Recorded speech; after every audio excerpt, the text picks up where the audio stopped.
Buenos días, queridos amigos y amigas que nos siguen y nos acompañan en nuestra reunión de cada sábado en este seminario bíblico sobre la relación entre el libro de Apocalipsis y el libro de Daniel. El día de hoy continuamos con este desarrollo que hemos venido tratando de el libro de Apocalipsis, ya sobre los capítulos 11, 12, 13, 14 que mencionamos deben tratarse de manera compacta, de manera unida. Y hoy continuamos con esos mensajes de los tres ángeles. Ya vimos el mensaje del primer ángel, lo vimos la semana próxima anterior. Veíamos el mensaje del primer ángel sobre la hora del juicio, ¿sí? Eh, de predicar el evangelio a todas las naciones. El mensaje del segundo ángel es un mensaje bien complicado, un mensaje que ha dado tanto de largo como de ancho. Es uno de esos mensajes que podríamos llamar aburridores, que para una cultura y una idiosincrasia como la nuestra, la antioqueña, la colombiana, la latina, genera controversia, levantan polla. Pero como diría el finado Alfonso Capone, alias Al Capone, años 1920, Chicago, alguien tiene que hacer el trabajo sucio. Venga, lo hago yo. Ese mensaje del segundo ángel era: ha caído Babilonia, la gran ramera, la madre de todas las rameras. ¿Y por qué es incómodo? Porque surge entonces la pregunta: ¿quién es Babilonia? ¿Quién es esa ramera? ¿Quién es la madre de todas las rameras? Y ahí, precisamente cuando empezamos a escudriñar quién es Babilonia, la gran ramera, la madre de todas las rameras, ahí en ese momento es cuando cae el palo y mata al hombre. Ahí es cuando la cosa se empieza a complicar. Porque es ahí cuando tenemos que empezar a escudriñar y es ahí cuando nos tenemos que devolver en todo lo que hemos, bueno, todo lo que hemos oído de esta historia, de lo que hemos divagado a través de Grecia, a través de Egipto, a través de Roma, a través de Mesopotamia, todo lo que hemos estado hablando desde el año próximo anterior en este seminario. Se habrán dado cuenta de que hemos echado mano de la historia, de la cultura, hemos echado mano de una cantidad de elementos, de documentos históricos de diversos autores, pero especialmente hemos echado mano de la Biblia. Hemos echado mano de muchos documentos históricos, de muchos documentos de filósofos, de historiadores, pero especialmente de la Biblia. Y cuando echamos mano de esta fusión de elementos, nos damos cuenta de que Babilonia ha sido el referente de una ciudad muy poderosa en la historia de la humanidad. muy poderosa, si no la más poderosa. Recordemos que una de las 7 maravillas del mundo antiguo fueron los jardines colgantes de Babilonia. Entonces, cuando hablamos de una ciudad muy poderosa, si no la más poderosa de la historia, fue Babilonia. ¿Sí? Y en segundo lugar, cuando hablamos del tema profético, de esos símbolos de las profecías, recordemos que uno de nuestros seminarios en este ministerio fue precisamente los símbolos de las profecías. Cuando hablamos de mujer, estamos hablando de una iglesia. Y cuando hablamos de una ramera, estamos hablando de una mujer, necesariamente. Entonces, cuando hablamos devolviéndonos de ramera, estamos hablando de mujer, y cuando hablamos de mujer, estamos hablando de una iglesia. Entonces, cuando hablamos de que cayó Babilonia, la gran ramera, estamos hablando de que cayó una iglesia que tenía un tremendo poder. Así de sencillo. Blanco es, frito se come, gallina lo pone. No, no es el solomo redondo, eh, es el huevo. Listo. Bueno, tenemos que desde Martín Lutero, por allá en el año 1540 aproximadamente, se tiene el planteamiento de que esa gran ramera es la Iglesia Católica Romana. Ese planteamiento viene desde las 90 a 99 tesis que Martín Lutero pegó en la puerta de su iglesia en Alemania. Listo. Y eh, allí sale un planteamiento que muchas personas dicen, no, pero es que la iglesia está formada por hombres y los hombres son imperfectos, pero la doctrina en sí es buena. Errare humane est. Bueno, le voy a poner un ejemplo muy sencillo. Un ejemplo sencillo con un corolario muy delicado. El agua, el agua es vital para el ser humano. Nadie puede decir que no. Un hombre puede vivir sin comer durante 7, 8 días, pero sin agua no puede durar más que un día, tal vez.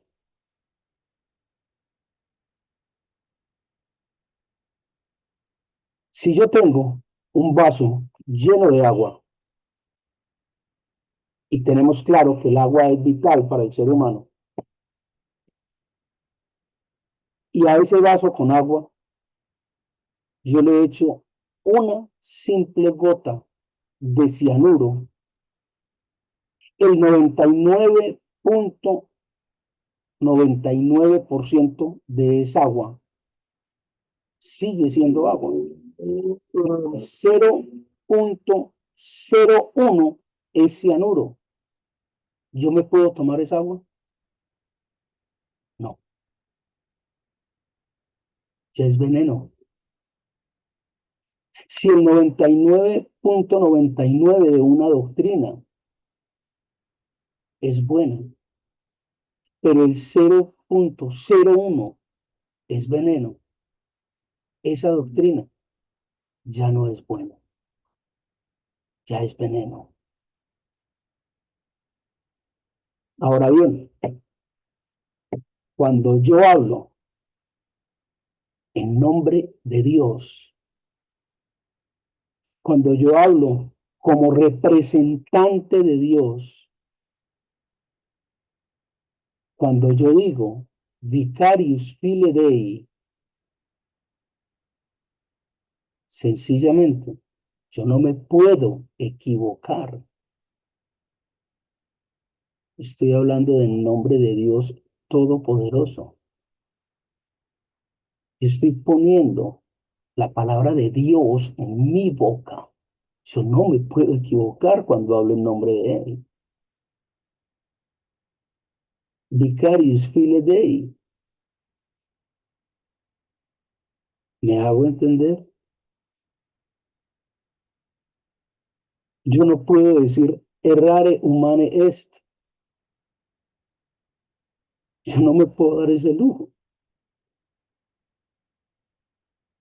¿Me hago entender? Y ese es el corolario delicado, que cuando yo hablo en nombre o en representación de Dios, yo no me puedo equivocar. Porque eso sería tanto como decir que Dios se puede equivocar. Y Dios es perfecto en todas sus cosas. Es la gravedad del asunto. Ahora bien, frente a todo este elemento, Dios mismo hace una invitación, tiene un planteamiento bíblico y le invito a que usted verifique en su Biblia. No vaya a ser que me diga lo que me decía alguien a quien yo amaba profundamente en vida, que me decía, es que esa Biblia tuya está arreglada. A lo cual yo alguna vez le dije, coge tu Biblia y léelo en tu Biblia para que veas que mi Biblia no está arreglada. Y cuando lo leyó en la Biblia de él, me dijo, tenés razón. Le dije, ok, coja su Biblia y busque, por favor, en el libro de Apocalipsis, capítulo 18, versículos 4 y 5. Lo invito a que lea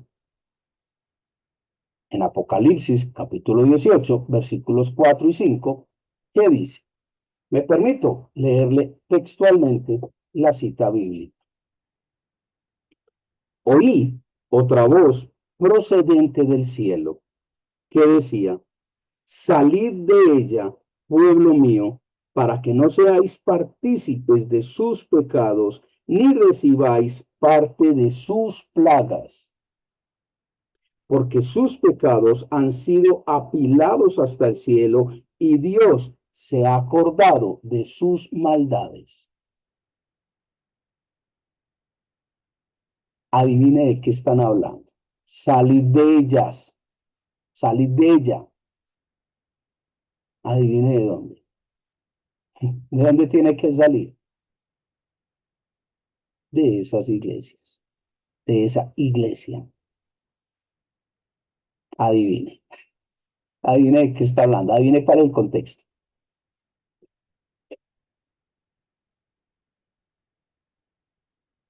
Ahora bien, hay que dividir dos elementos allí. ¿Cuáles son los dos elementos?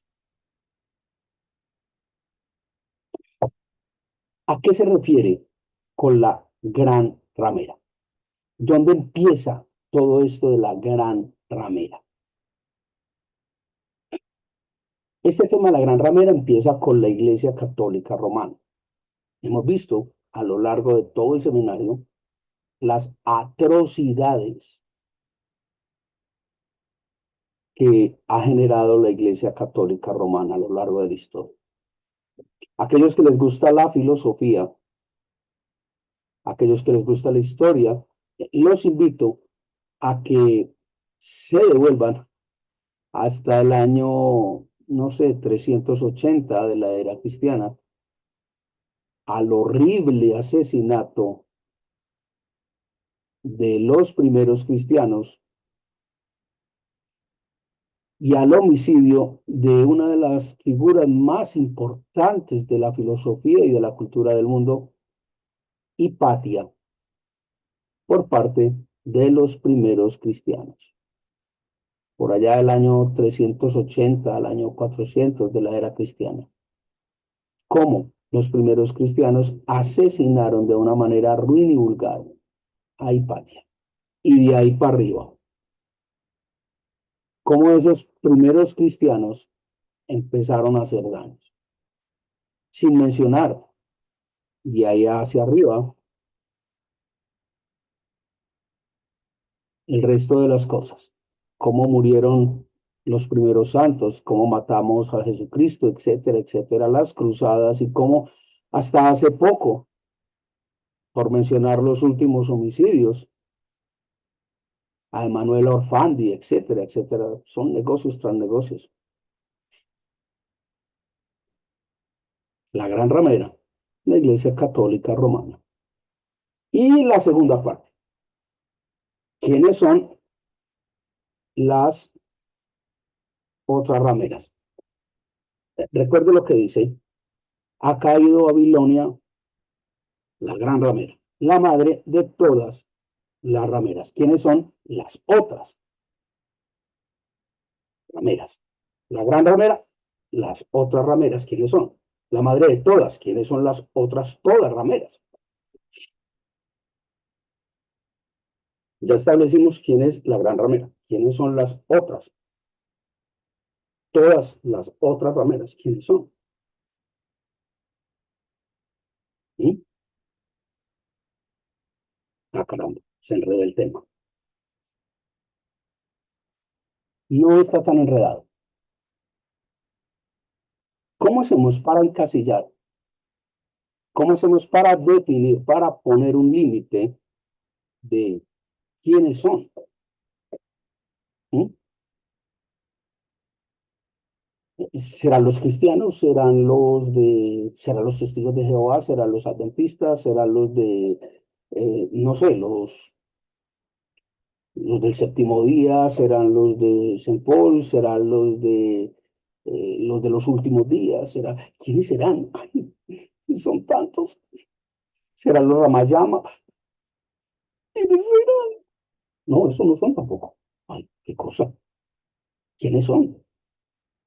Ah, no sé si Casiluna, no sé. ¿Quiénes serán? Ay, qué emoción. Ok.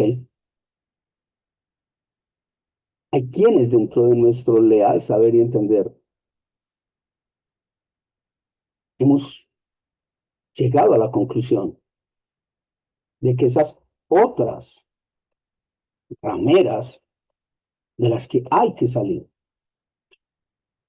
son todas aquellas iglesias que dicen, al igual que la Iglesia Católica Romana, que dicen tener la verdad de Dios, pero se dedican a traficar, negociar o alterar la verdad del Evangelio. Y dentro de ese grupo caben todos los del Evangelio de la Prosperidad. Caben todos aquellos que alteran la verdad del Evangelio. Caben todos aquellos que te venden esos procesos de sanación a cambio de todos aquellos que te venden profecía a cambio de todos aquellos que te venden salvación a cambio de todos aquellos que te venden seminarios a cambio de todos aquellos que te venden cosas por fuera de la palabra de Dios.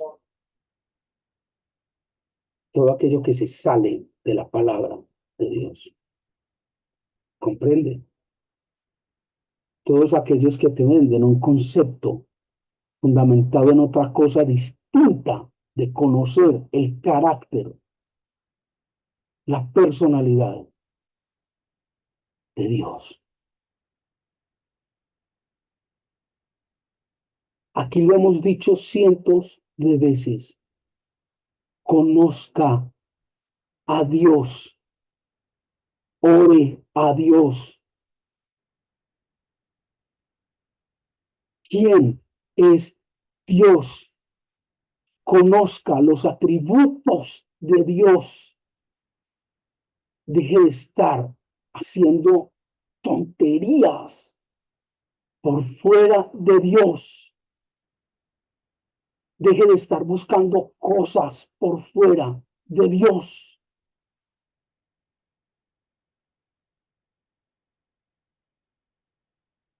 Cursos de finanzas a la palabra de Dios. Curso de ángeles a la palabra de Dios.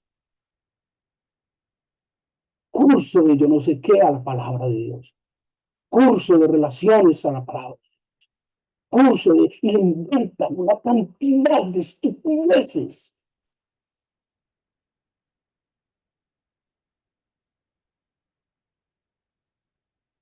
Deje de estar buscando cosas por fuera de la palabra de Dios.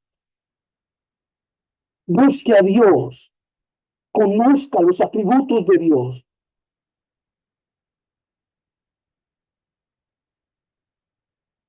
Conozca a Dios. Conozca cómo salvarse del fuego eterno.